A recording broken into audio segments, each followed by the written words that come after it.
সারা রাত অক্লান্ত পরিশ্রমের পর 10 পাউন্ড কেকটা আমি মেক করতে পেরেছিলাম। আর কেকটি চলে গিয়েছে মতলবে।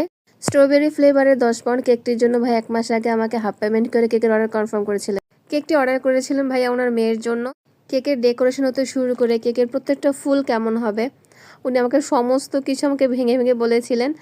তো আমি টেনশনে ছিলাম কেকটা উনি যেভাবে বলেছেন আমি সেভাবে করতে পেরেছি কিনা বা কেকটা খেতে টেস্ট হবে কিনা, আমি সব কিছু নিয়ে টেনশনে ছিলাম।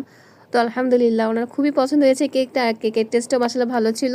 এক্সাম চলাকালীন সময় এত পরিশ্রম করে কেকটা বানানোর পর যখন ভাইয়া বলেন কেকটা আলহামদুলিল্লাহ সব দিকে পারফেক্ট ছিল, আসলে তখন পরিশ্রমটা সার্থক হয়েছে।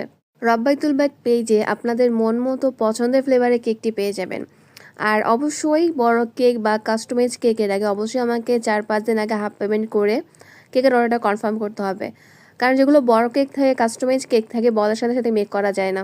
মজার কেক খেতে চাইলে রব্বাইতুল বাইত পেজের পাশে থাকতে হবে।